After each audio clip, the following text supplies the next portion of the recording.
You could have stayed, and perhaps you should have, but you chose not to. At one point, it was also a controversial question in my household as well. So my father, he was OSD for 11 years. That may be a record in itself. You were advising the very institutions that were running the 2030 vision. Right. So what was that like? That was an incredibly interesting time. Saudi has been a remarkable success story. What really makes private capital move to actually partner with the government? Why would anyone want to do that? Certainty, political will, and legislative protection. But most kids will not find resonance in you returning. Pakistan is the home. Do you have political ambition, Bilal? What would you advise somebody who still wishes to go into law as a young person in this age of AI? Where human judgment is required, where negotiation is required. Thank you very much for joining me, Rana Bilal Ahmed. It's a pleasure. I think I'm very interested in your story because of who you are and what you represent and where you are at the moment in Punjab. So from the way I look at it professionally, Oxford, the Magic Circle, partner in Riyadh, you could have stayed and perhaps you should have, but you chose not to. And I'm very interested in knowing, for people who are looking at it from like being expatriates themselves, what does that decision cost you coming here in Pakistan for a political career? Asiya, thank you very much for having me. It's a pleasure. It's a very interesting question, and at one point it was also a controversial question in my household as well. I think moving here was a very easy decision and also a very difficult decision. So as a child, I always saw my father using his government position to help people for public service. So the seed had been sown a long time ago. And even during my law degree in London, I was very clear that I wanted to come back. My father was of the view that first acquire skills, knowledge, so you're able to contribute. He was also keen that I stand on my own 2 feet, create my own identity, and then come back. And so I listened. I stayed back. I worked in London, in the GCC. I was grateful to become a partner. But this, what was sort of mixed into my DNA, kept nagging me. It was always a source of restlessness. And I always wanted to come back. And so when I sort of reached the pinnacle of my legal career, becoming the country head for Saudi Arabia for the international law firm, I said, Khalas, this is it. I'm going to head back. And Yalla Habibi. Yalla Habibi. Come to Pakistan. Yes, go to Pakistan. And as fate would have it, in 2023, when I made this decision, my father also suddenly passed away. So that was a critical juncture for me to actually pause and take stock. Do I want to now make this move? So I don't have his protection, he's not there, and what I'm going to forego. So it was a very protracted debate, discussion in the family. I had just reached eight-figure salary in terms of rupees per month, so there was a lot to let go of.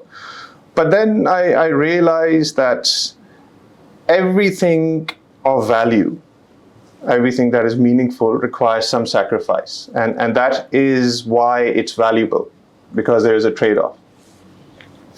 And so I said, it's my calling. I've been wanting to serve. And so I made the decision, and my wife was very understanding. She understood that it was more than my passion. And so yeah, we made the move, and here I am. Let's go a step back. So you did your education up to what level here in Pakistan? Up to A levels from Eastern College. That's when you left. That's when I. So in a way, you are the first gen overseas when you Yes. were living in Yes. London or Yes. when you were living in the GCC. Yes. So this dream that you talk about, that that yearning, that feeling that you must return. There's a lot of literature about that, the myth of return. It's something that, of course, books have been written about South Asians wanting to return, no matter where they are, the disconnect that they feel in however much they've achieved, and when they need to return. And you're, in a way, all that. But the different thing is that you chose to do it when your biggest calling, your parents were not there.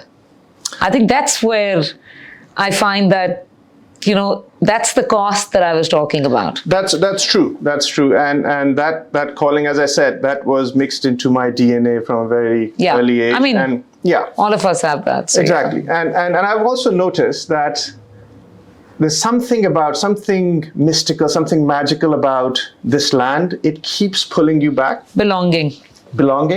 I mean, I see the cases of Lord Nazir Ahmed in the UK. I mean, he's in the House of Lords. MP Chaudhry Sarwar, very prominent MP in Scotland. And yet, they kept yearning to have a space in Pakistani public life. So that's how strong that honestly pull is. That's what I was saying. Jungle mein mor nacha kisne dekha. If you've not made it in your own homeland, I think you've not really made it. It's something really primal and deep and fundamental to your being. I give credit to my wife. She's noticed it over the years that this is something that I've been really wanting to do. That isn't sitting well with you. Yeah, exactly. The work I'm doing right now, it's deeply, deeply satisfying. I feel so centered, helping people, trying to make an impact. What part of your portfolio does that for you? Public-private partnership or public prosecution? Public prosecution. Helping people How? in need. They have been victims of crime. They have been wronged. They've been victims of injustice. So fighting for them, using the tools at your disposal, the prosecution department, the police, to help them to get their cases registered, to get their cases expedited, and helping them get justice from the system. It's deeply satisfying. So to be honest, that's something that you didn't train to be that. Your sort of entire sort of resume and your work is essentially what the other part is, the public-private partnership, yes. Which is more corporate lawyer background. You trained to be that. So this granular part, when you were doing the work that you were doing, and you were, as they call, magic circle, big firms in the UK, you were there, you moved from one to the other, most people have stayed. So is that what you missed, the public connection, and you thought that's something that corporate lawyer background didn't give you? That's right, the human element. Working with corporates, with banks, with international organizations, that had its own satisfaction doing these big deals. But I lacked the slight sort of discontentment was because of this absent human element, trying to help people. Honestly. Tell me when I talked about your legal career, and I'm not doing a LinkedIn profile anyway, but once you've made it that big in a country where you studied and, you've become a lawyer and you're part of the top sort of echelon, you decided that you will come to GCC. You came to Saudi Arabia. You came when nobody even understood it as the next frontier. What made you wish to move to that part of the world from the UK? So, honestly, it was Pakistan. You wanted to come a step closer. A step closer. So even in the UK, I was heavily involved in the lawyers' movement 2007 2009. I was asked to appear and give comment on BBC World about the situation in Pakistan. And so I wanted to be closer. So that was the key driver. And I made the most of it. I took real undue advantage by coming to Pakistan every month or every other month. And so this has been the center of my focus and attention. All my investments, all my savings, they're all in Pakistan. Now tell me something else, Bilal. You've, anyone who knows your father knows the history that he went through. Not only that he was exceptional at what he did, but he was also a political how should I say it? He bore the brunt of taking professional decisions at the time as IG Sindh that he did. And he'd been dragged through, court after court, behind bars and everything. How did that not deter you from owning Pakistan? I've known kids whose parents have gone through that, professionals, and they don't want to have anything to do with Pakistan. That's a very good question. That, I can say, honestly speaking, may have delayed somewhat, but I was always, my heart was here. And you're absolutely right. So my father, he was OSD for 11 years. That may be a record in itself, right? Without appointment. I think that part perhaps is still something that a professional can live with. But when you're put behind bars, you're jailed, you were hounded, you are made even a political example by your political opponents, even when you are in public office, which he did eventually. He became a senator, and then there were still cases against him. How does that not put you off from a country that does that to a very good professional? I mean, who rises to the rank of IG? Yes, there is that pain that's obviously there. That's one pain. And there are so many other opportunities to do good with other people. And that I've mentioned it before, that inner calling and attachment to Pakistan, that just never ebbed, that never went away. And I saw this as an opportunity to mature, to build resilience, to build inner strength. But it never really put me off. And I saw that, these times come and then they pass. If you're patient, if you're perseverant, they pass, and fate does present opportunities to do some good. And at the end of the day, we can't control circumstances. The only thing we can control is our own mindset, is our own actions. Tell me, Bilal, about your time in Riyadh. You spent quite a bit of time there. What was that like? I mean, and you did work, you were at the forefront of what you're doing right now, public-private partnership, you advised the government, you were advising the very institutions that were running the 2030 vision. Right. So what was that like? That was an incredibly interesting time.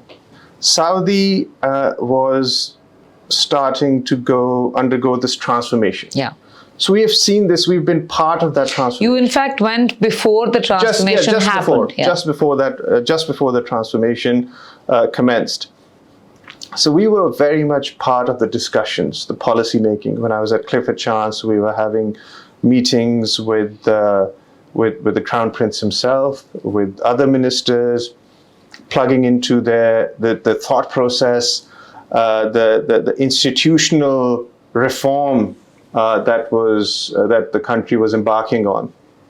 Incredible learning experience, and I bring a lot of that here. And so on the public-private partnership side, we were advising on privatization of airports. You're in fact, I'm sorry, I'm interrupting you, one of the few ones who actually got to channel their experience. Most people who get portfolios don't get to have that. Right, exactly. So we were working on privatization of airports, Taif, Jeddah, Abha, on privatization of hospitals, schools. And we saw the challenges, the issues that come up, and I'm seeing exactly that on the public-private partnership side here. So that allows me to make a real meaningful contribution. And Saudi has been a remarkable success story. It just shows that what a country can achieve with a little bit of political clarity and will. And our legal system is far, in Pakistan, it's far more advanced than Saudi Arabia. I mean, they're undergoing that transformation now, but we have already been there. So what we need now is that clarity, that ownership, and implementing those reforms, which we are seeing on the public-private partnership side. Saudi was incredible. It taught me so much. It's a very peaceful life, I tell you. It's this incredibly stable, peaceful family life. So there was a lot of learning that I was able to benefit from, and that I'm trying to channel here to make my contribution here.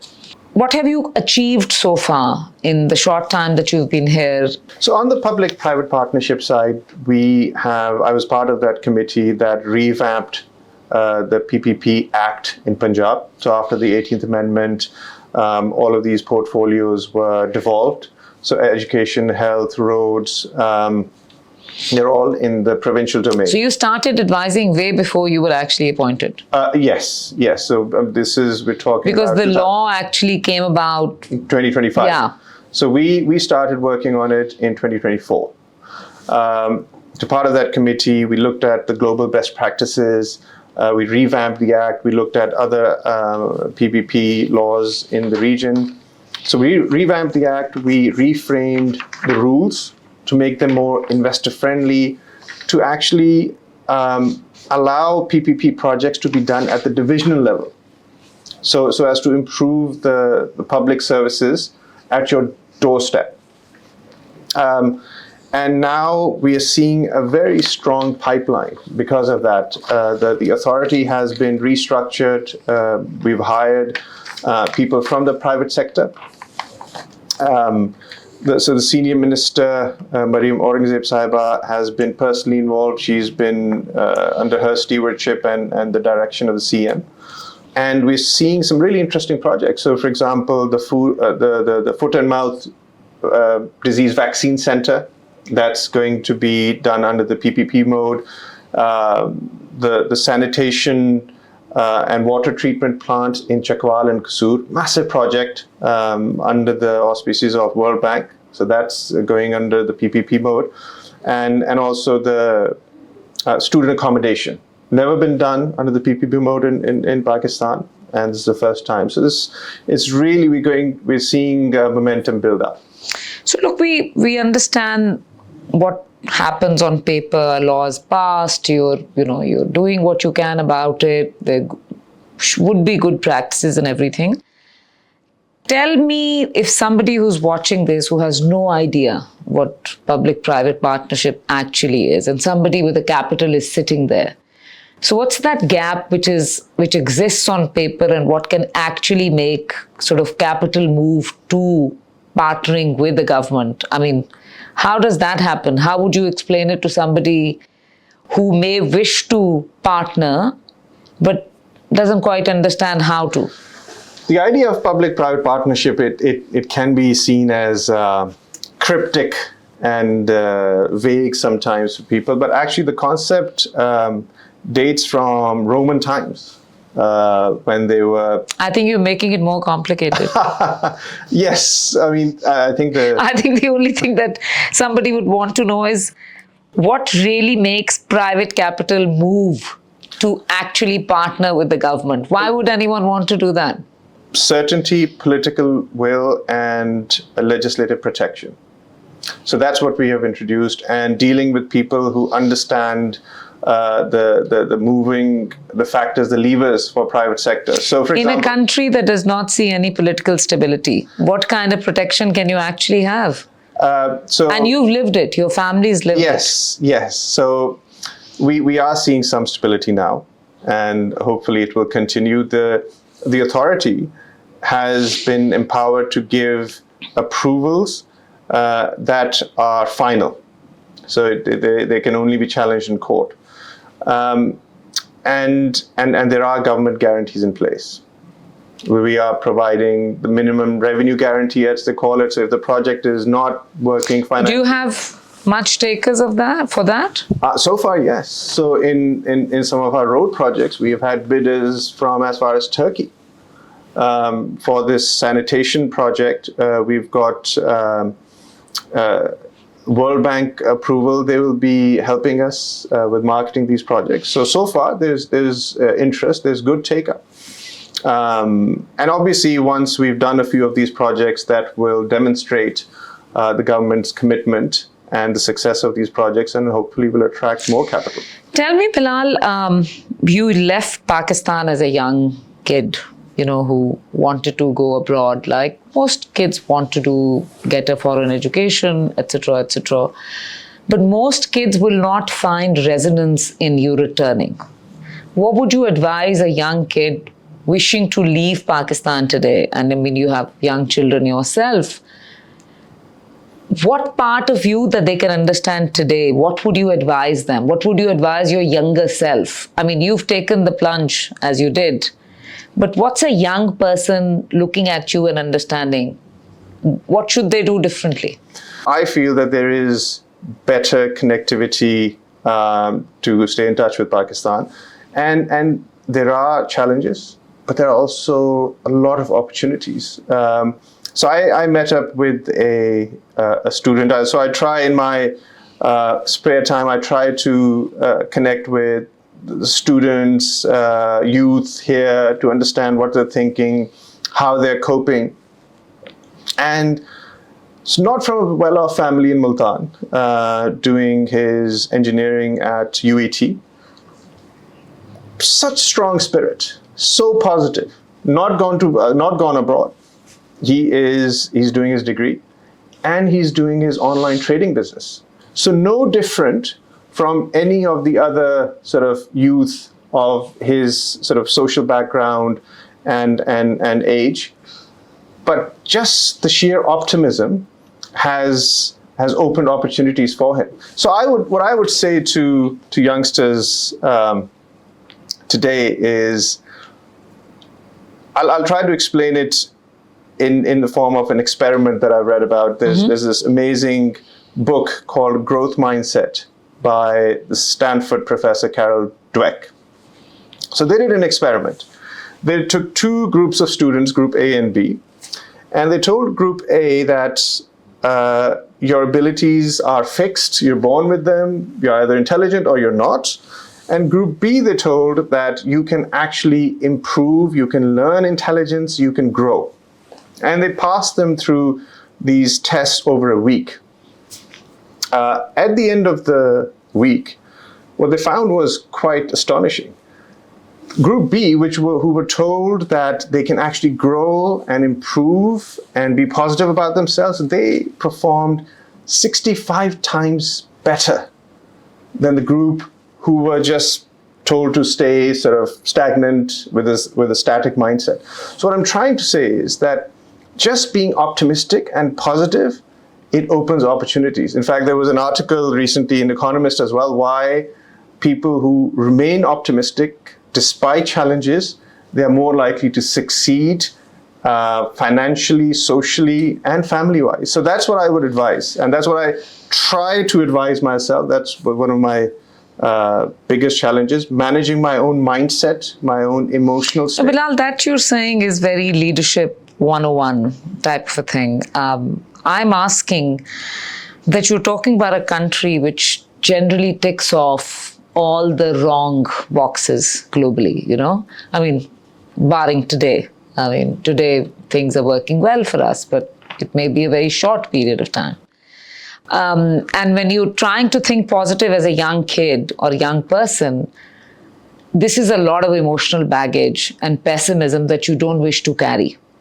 True. So you chose a different path.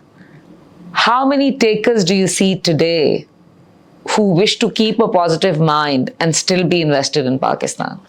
It's a conscious decision, to be honest. It's a conscious decision. I would urge youngsters to think positively, to have that positive, optimistic mindset about Pakistan. And because, yes, it is a conscious effort. There are challenges with Pakistan, but there are also opportunities. And the way things are going, the rest of the world, especially in the West, this wave of right-wing, racist, anti-immigrant sentiment, Pakistan is our home, and this is where we can feel at home and have a sense of belonging. The reason why I'm saying it is that's something that sits very well with me. I understand that, your face is your calling card, no matter what education you get, wherever you are. In today's world, you go for economic migration, you're likely going to be a target of a hate crime. Yet, you also understand that even in this part of the world, you can't get anywhere without a good degree. You have to go and come back here and deal with all these challenges. Who are the takers of your advice in the young generation today?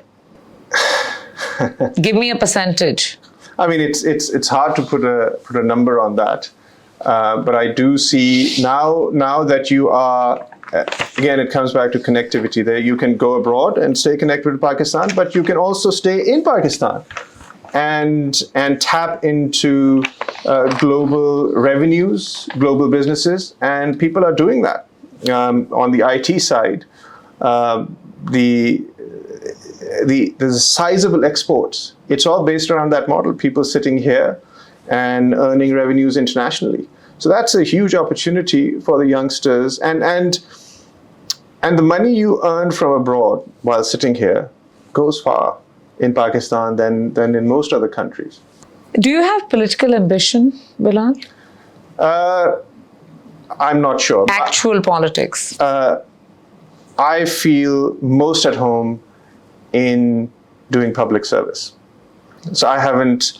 Nothing better than throwing yourself in the ring and I feel most satisfied having doing a this. constituency. And I feel most satisfied doing this. Do you see yourself contesting in the future? I don't at the moment, to be honest. But you never say never. But right now, very centered, grounded, and satisfied with what I'm trying to do, and I'm really grateful for this opportunity that I'm able to help people and do some good. So, and I'm coming back to your father for a reason now. What he saw or what you witnessed of his life was a lot about the sort of disconnect between Pakistan's own institutions, politics versus the military, sort of the permanent versus the transient, or, whichever way you wish to see it. When you decided to come back here, there must be a very active understanding that you have about how to deal with that.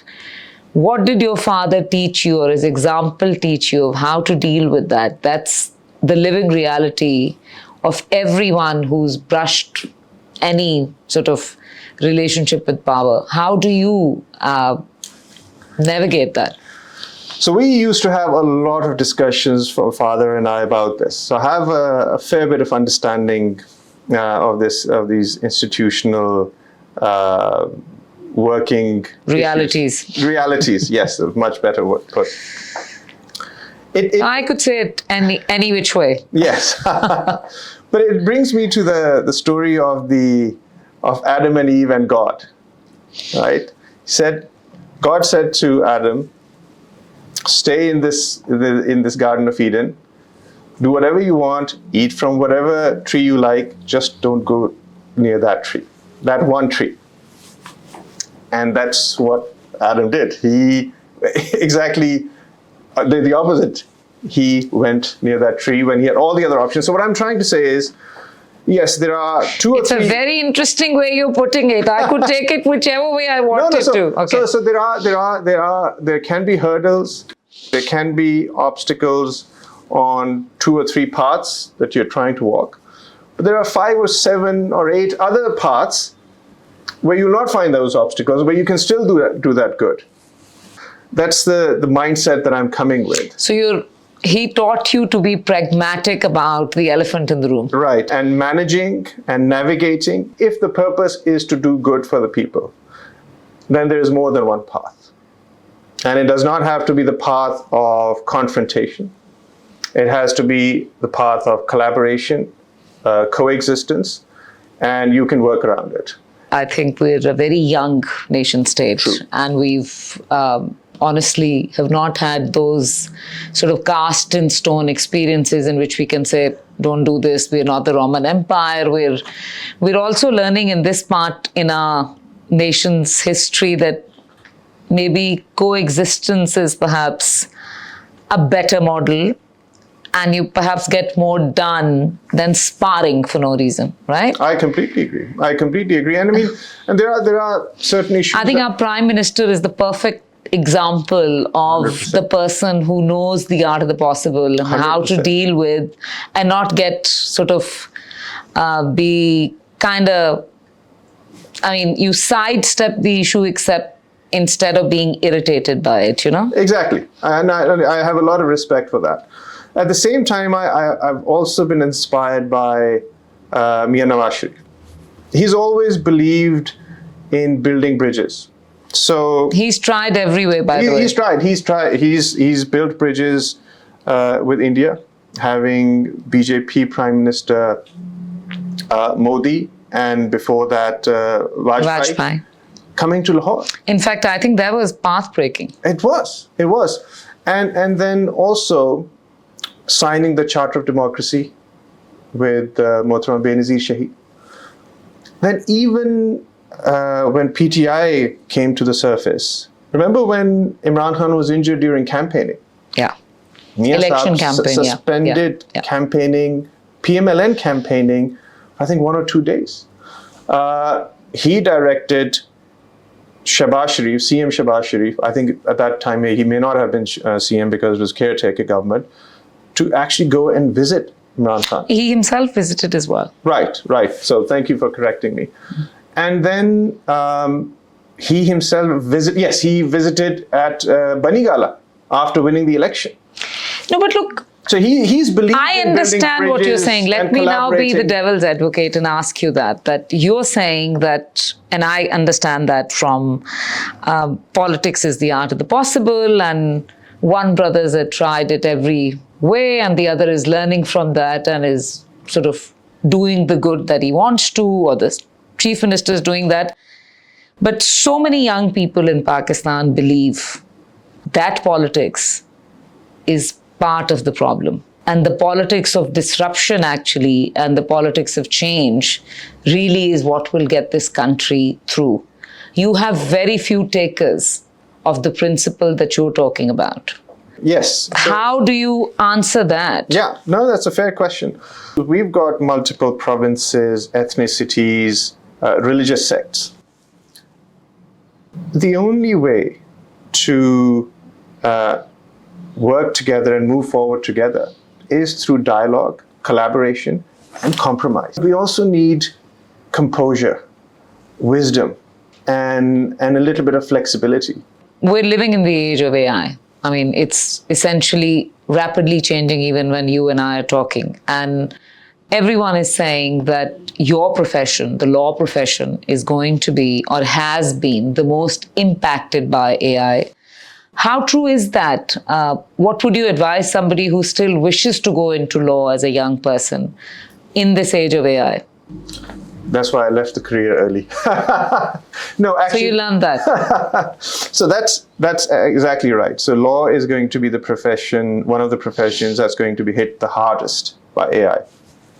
But and it'll certainly be. What will remain, by the way? What tier would remain where human interface or human capacity is not going to be affected? Where human judgment is required, where negotiation is required, where you have to strike a compromise, a deal. A lot of the work that the young lawyers were doing in terms of preparing briefs, due diligence, research, that's going to be taken over by AI. It is already happening. So AI is going to also throw up a lot of questions around plagiarism, around authenticity, around data protection, corporate governance, and compliance. That is going to remain very much a human endeavor. Thank you so much for your time. I am truly grateful, and thank you very much. Thank you very much for the opportunity. It has been such a delight. Thank you. Thank you. Please do like and subscribe, and please do give me feedback on who should I talk to next.